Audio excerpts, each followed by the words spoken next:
came to become a common place of journalism. पत्रकारिता के लिए इंटरव्यू एक आम बात कैसे हो गया? तो interview has become a very common place thing. Interview एक आम बात हो गया in the field of journalism, पत्रकारिता के क्षेत्र में. टुडे एवरी लिटरेट पर्सन, आज प्रत्येक पढ़ा हुआ जो व्यक्ति है, हैज रीड एन इंटरव्यू, वो इंटरव्यू के बारे में पढ़ चुका है. समटाइम और the other in his life, कभी न कभी उसके जीवन में.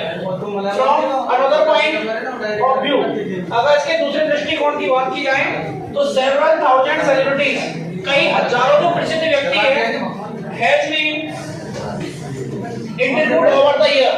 साल भर में उनके बहुत सारे इंटरव्यू होते हैं. How do people differ in their opinion about the interview? साक्षात्कार के बारे में लोगों के जो विचार है वो किस प्रकार से भिन्न है? डिफरेंट सबसे है.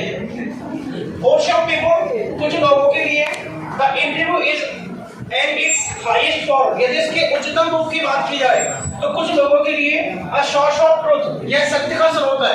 क्या है ये? सत्य का स्रोत है. And its practice, और यदि व्यवहार की बात की जाए an art, एक कला है. Other consider, अन्य लोग मानते हैं it as unnecessary, इसे अनावश्यक मानते हैं. कुछ लोग इसे क्या मानते हैं? अनावश्यक इंटरफेरेंस, अनावश्यक घुसपैठ, अनावश्यक दखल इसको मानते हैं into their lives, उनके जीवन में. They think that, वे महसूस करते हैं कि it somehow diminishes them, क्या उनको किसी प्रकार से छोटा कर देता है. कैसा कर देता है उनको? छोटा.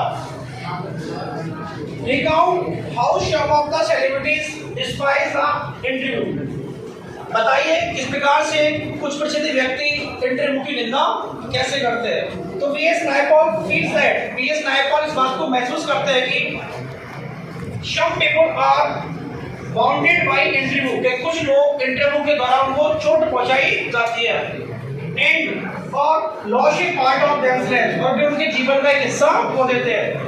रुडयार्ड किपलिंग की अगर बात की जाए तो Rudyard Kipling condemn the interview, वो इंटरव्यू की निंदा करते हैं as something immoral, क्योंकि ये कुछ अनैतिक है, a crime, आपराधिक है, even a cowardly act, यहाँ तक कि एक कायरतापूर्ण कार्य है. Some of the opinions that favor interview, interview के पक्ष में कुछ विचारों को लिखिए. तो शॉल वेलो कंसीडर, शॉल वेलो मानते हैं the interview a supremely serviceable medium. Interview को शॉल वेलो एक सर्वोच्च उपयोगी माध्यम मानते हैं. इसका ऑफ कम्युनिकेशन, संप्रेषण का. फिर से दोबारा देखो. शॉल वेलो इंटरव्यू को संप्रेषण का एक सर्वोच्च उपयोगी माध्यम मानते हैं. और डेनिस ब्राइन की यदि बात की जाए तो Dennis Brian said, Dennis Brian कहते हैं कि ऑलमोस्ट एवरीथिंग, लगभग प्रत्येक चीज और movements reaches a through an interview between two person. जो डेनिस ब्राइन है वो कहते हैं कि लगभग दो व्यक्तियों के बीच में साक्षात्कार के माध्यम से प्रत्येक जो बात है हमारे पास में पहुंचती है. मुकुंद पद्मनाभन, ये मुकुंद पद्मनाभन कौन है? तो ये कौन था? और why did he meet Umberto Eco, वह अम्बर्टो इको से क्यों मिला था? तो Mukund Padmanabhan was a reporter, वो एक पत्रकार था. कौन था वो? एक फ्रॉम द हिंदू, वह द हिंदू नामक समाचार पत्र का एक पत्रकार था. और ही मेट इको, वह इको से मिला था, जो कि कौन थे Eco? A professor at the University of Bologna in Italy, जो इटली में यूनिवर्सिटी ऑफ बोलोना के प्रोफेसर थे, उससे मिला था to know about his novel, उसके उपन्यास के बारे में जानने के लिए.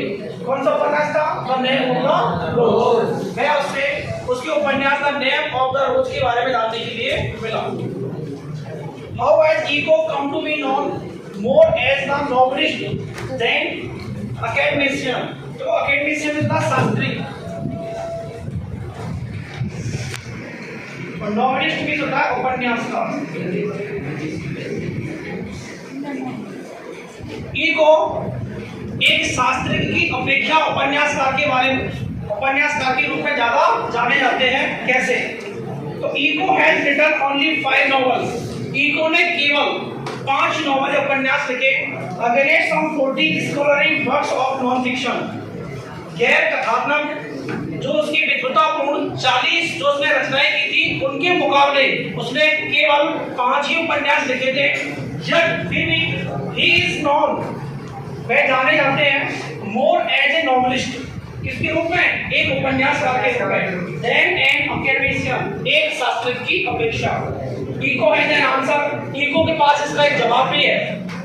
व्हाइल राइटिंग नॉवेल्स, उपन्यास लिखने के कारण he has reached a large audience, वह बहुत बड़े पाठकों के पास में पहुंचा है। वह उपन्यास लिखने के